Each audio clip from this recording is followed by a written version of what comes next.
morning students. My name is Kajal Satwara.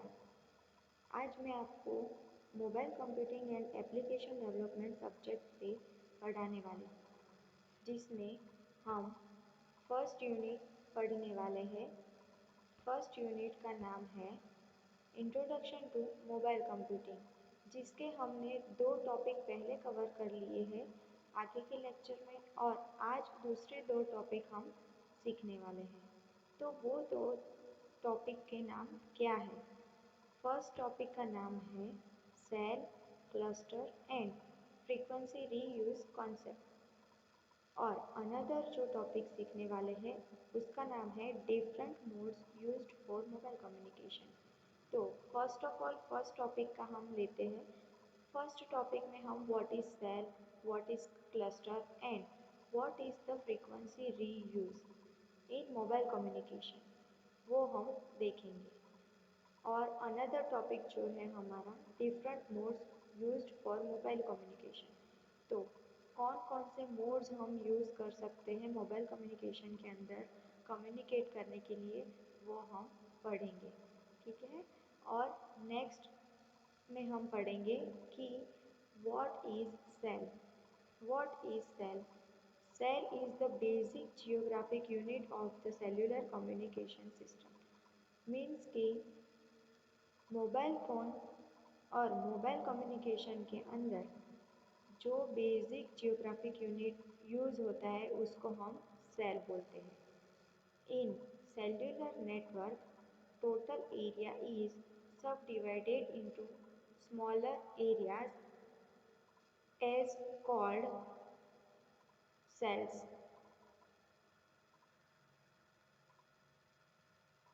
इसमें ये दिखाया गया है कि जो एक बड़ा एरिया होता है, सेल्यूलर नेटवर्क होता है, वो नेटवर्क को स्मॉल स्मॉल पार्ट्स में डिवाइड करके जो एक पोर्शन होता है, एक पार्ट सिंपल होता है, सिंगल एक पार्ट, उसको हम सेल बोलते हैं।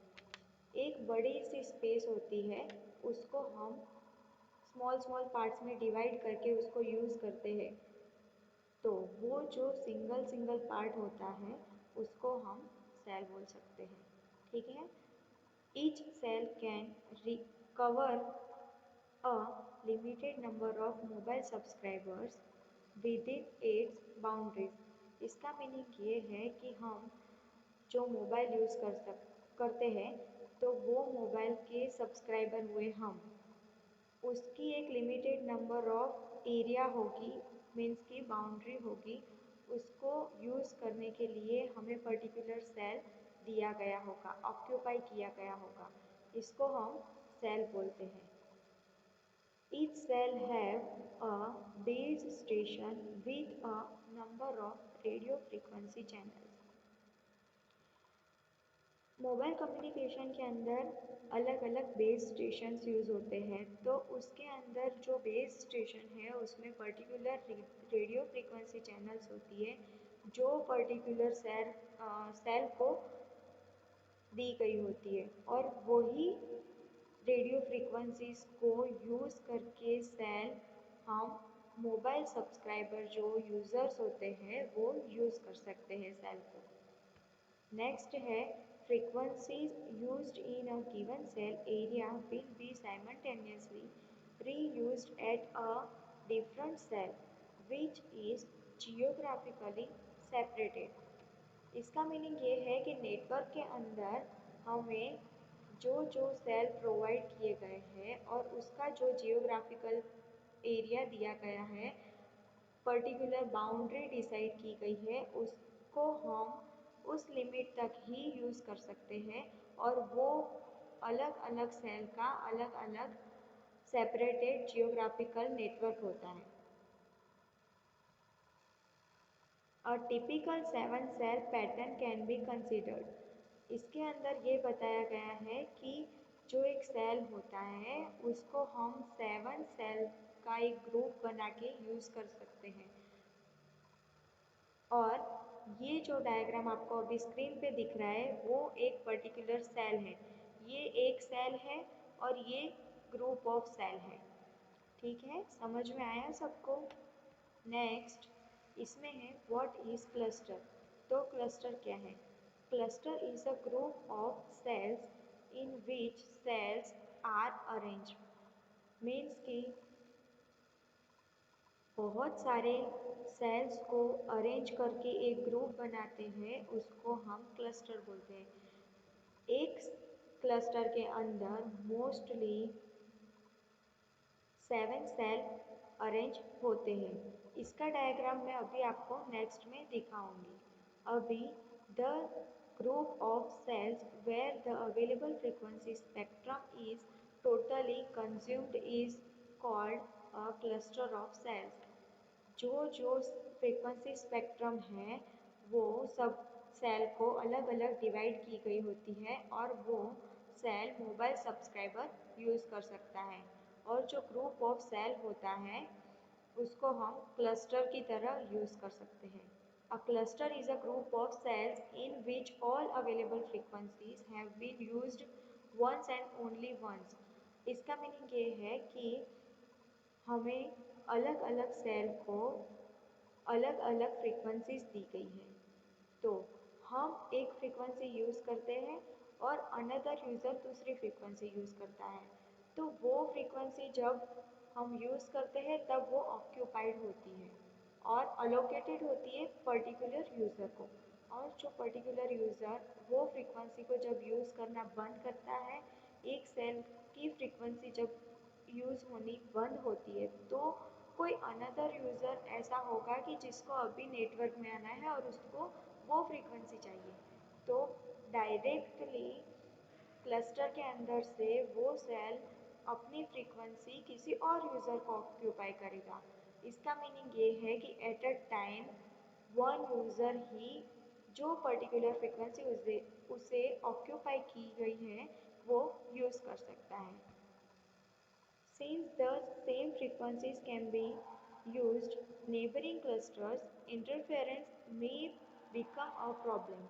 Means कि हम जो frequencies use करते हैं यानी एक cluster है, तो वो cluster ये एक क्लस्टर का डायग्राम है, इससे आपको इजीली समझ में आ जाएगा। ये एक सेल है 1, ये सेल 2, 3, 4, 5, 6 एंड 7। तो ये एक पूरा सेल, ये दूसरा सेल, ये तीसरा सेल, ऐसे अलग अलग सेल है। तो इसको हम सेल बोलते हैं। और जो ये पूरा डायग्राम बना है टोटल नंबर ऑफ 7 सेल को बना के मिलाकर उसको हम क्लस्टर बोलते हैं। ठीक है, तो ये पूरा क्लस्टर किसी को ऑक्यूपाई किया गया है अलग अलग यूजर्स को। तो वो यूज़र 1 सेल 1 को यूज़ करता है, यूज़र 2 सेल 2 को, यूज़र 3 सेल 3 को, ऐसे सब लोग अलग अलग यूज़र्स अलग अलग सेल को यूज़ करते हैं। मानो कि अभी सेल 1 का जो यूज़र है वो अभी अपनी फ्रीक्वेंसी छोड़कर अपना मोबाइल नेटवर्क बंद करता है तो उसे कोई फ्रीक्वेंसी की ज़रूरत नहीं है, तो ये सेल फ्री हो गया। और अभी अनदर यूज़र आया सेल 8। तो अभी सेल 8 तो अभी यहाँ पे डिस्क्राइब नहीं कर सकते हम, ये सेल 1 ही रहेगा। लेकिन यहाँ पे यूज़र 1 की जगह यूज़र 8 आ जाएगा। समझ में आया?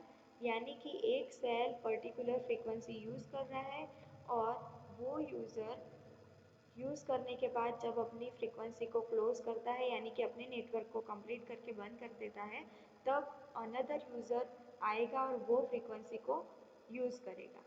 तो एक टाइम पर एक ही फ्रीक्वेंसी एक ही यूज़र यूज़ कर सकता है, ये समझाया गया है।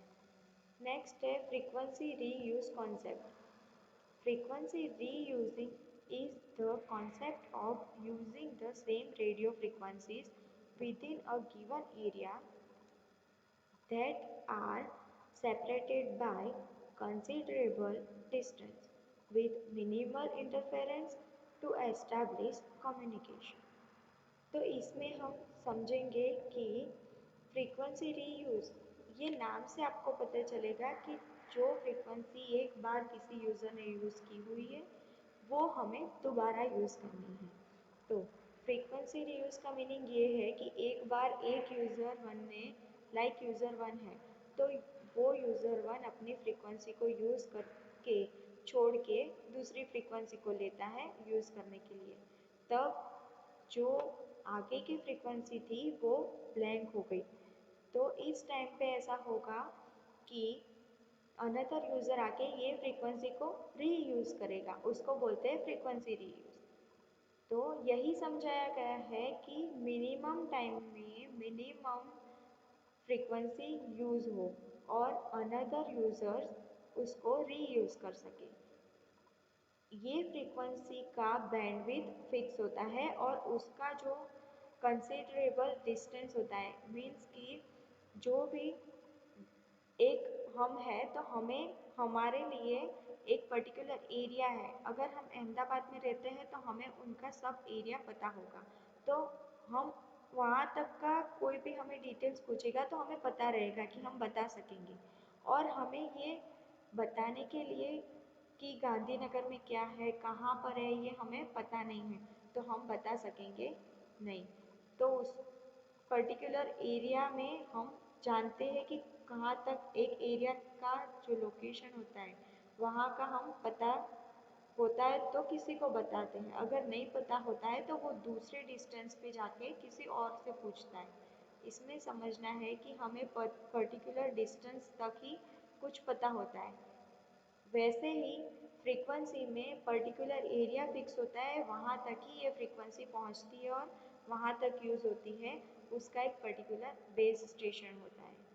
अभी नेक्स्ट में है allows communications within cell on a given frequency. इसके अंदर हम एक पर्टिकुलर सेल से कम्युनिकेशन कर सकते हैं उसकी दी गई हुई फ्रीक्वेंसी की लिमिट से। Reuse of frequencies in nearby cells, जो हमारे नियर बाय सेल है यानी कि जो सेल अटैच है वो उसकी फ्रीक्वेंसी रीयूज करेंगे। Uses same frequency for multiple conversation, एक ही फ्रीक्वेंसी को हम मल्टीपल कन्वर्सेशन के लिए यूज़ कर सकते हैं। जैसे मैंने अभी एग्जांपल बताया कि यूज़र वन किसी के साथ कम्युनिकेट कर रहा है कन्वर्सेशन कर रहा है तो वो फ्रीक्वेंसी यूज्ड है अभी अलोकेटेड है यूज़र वन को, और यूज़र एट को अभी चाहिए कि मुझे ये फ्रीक्वेंसी चाहिए है तो वो अभी नेटवर्क ऑन करेगा, वो कम्युनिकेट करने की ट्राई करेगा, जब फ्रीक्वेंसी फ्री होगी तब वो उसको अलोकेट की जाएगी, तब यूज़र एक जो फ्री फ्रीक्वेंसी होगी उसको यूज़ कर सकेगा। इसको बोलते हैं फ्रीक्वेंसी रीयूज। अभी नेक्स्ट हम पढ़ने वाले हैं different modes used for mobile communication. तो इसके अंदर हम पढ़ने वाले हैं कि मोबाइल कम्युनिकेशन के लिए कौन कौन से अलग अलग मोड से हम यूज़फुल कर सकते हैं। अभी फर्स्ट है कि व्हाट इज ट्रांसमिशन मोड और modes for mobile communication. The way in which data is transmitted from one device to another device is known as transmission mode or modes for mobile. तो इसमें ये बताया गया है कि डेटा को transmit करने के लिए जो मोड यूज़ होता है अलग अलग डिवाइस में उसको हम ट्रांसमिशन मोड बोलते हैं। अलग अलग डिवाइस का अलग अलग मोड होता है।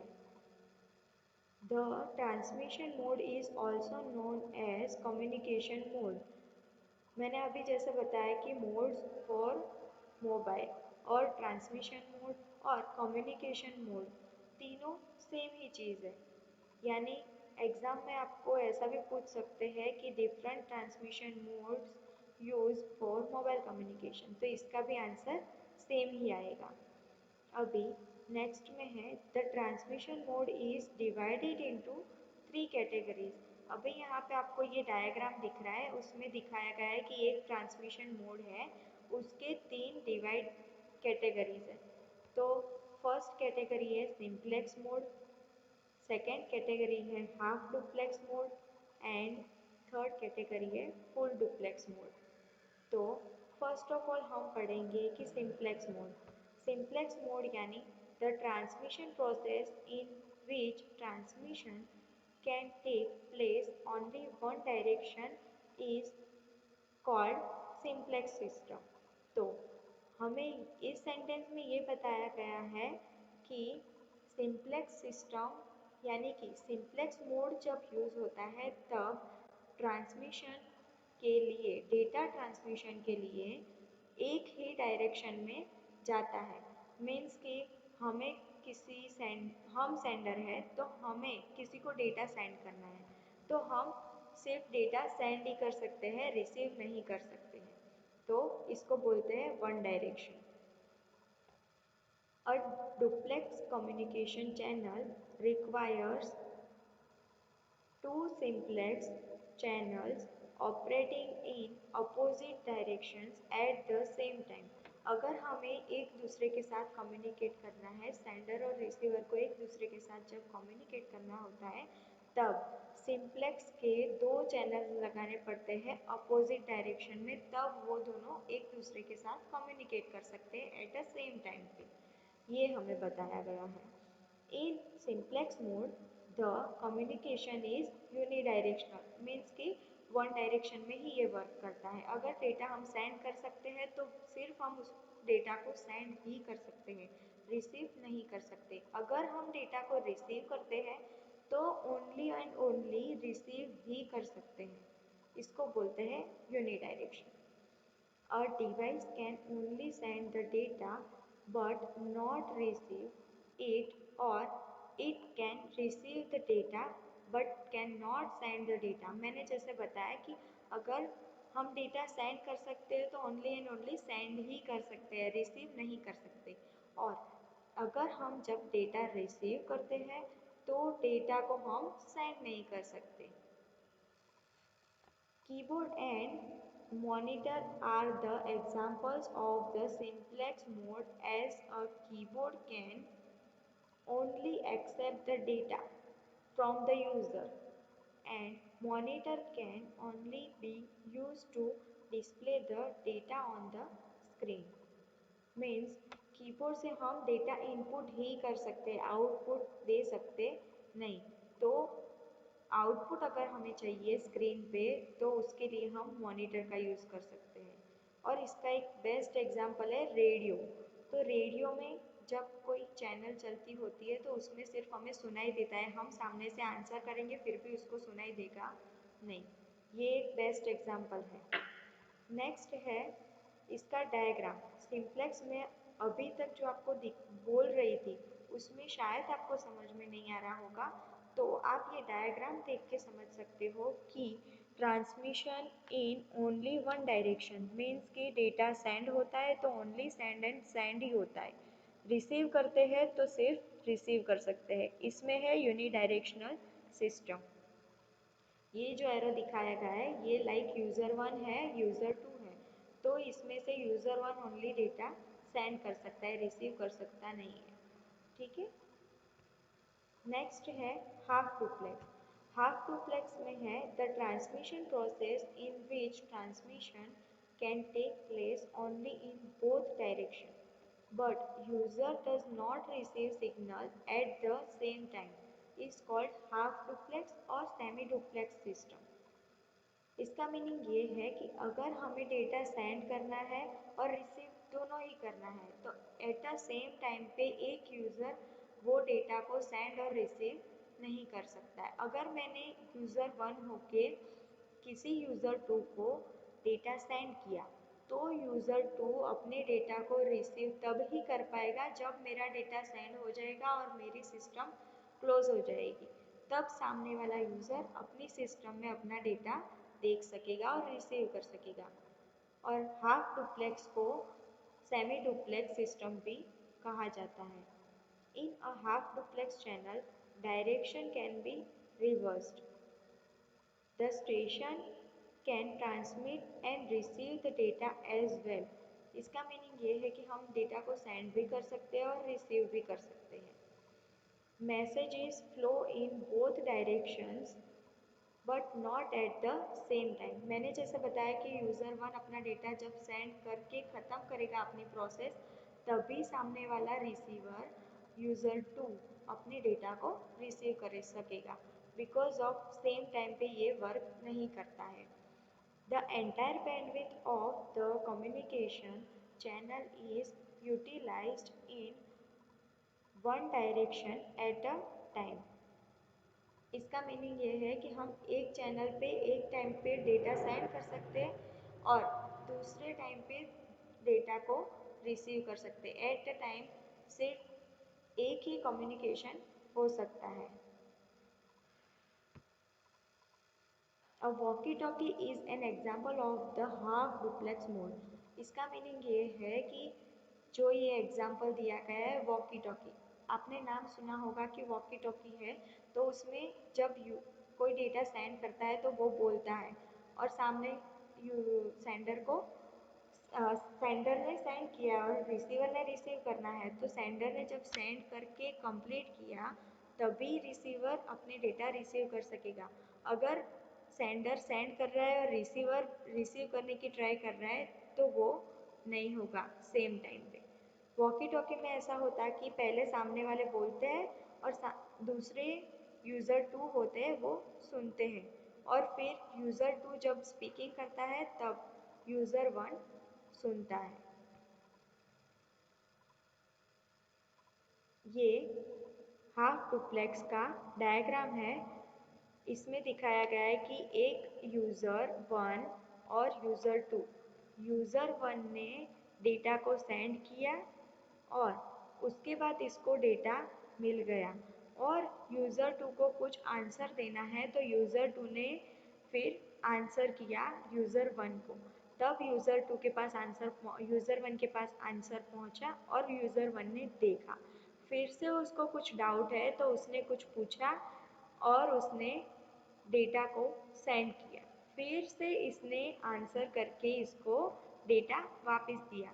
यही दिखाया गया है कि सेम टाइम पे डेटा सेंड एंड रिसीव नहीं हुआ है। नेक्स्ट है full duplex. Full duplex is the transmission process in which transmission can take place only in both directions at the same time is called full duplex system. Full duplex ऐसा system आया है कि जिसके अंदर हम data एक time पे send भी कर सकते हैं, वही टाइम पे हम डेटा को रिसीव भी कर सकते हैं। तो in full duplex mode the communication is by directional, means कि एक यूज़र डेटा को सेंड करता है, तुरंत ही वो देखता है और तुरंत ही रिप्लाई करता है। इसको बोलते हैं by directional. The data flow in both directions, both the stations can send and receive the message simultaneously। एक डेटा जैसे ही भेजता है सेंडर रिसीवर को, तब रिसीवर खुद सामने से तुरंत ही रिप्लाई करता है तो डेटा पहुंच जाता है। Full duplex mode has two simplex channels.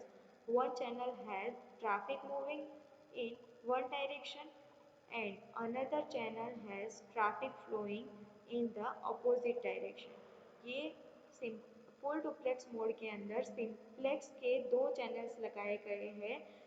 One channel है वो ट्रैफिक को मूव करता है एक डायरेक्शन में और अनदर चैनल है वो दूसरे अपोजिट डायरेक्शन में उसको फ्लो करके जाने देता है। The full duplex mode is the fastest mode of the communication between devices।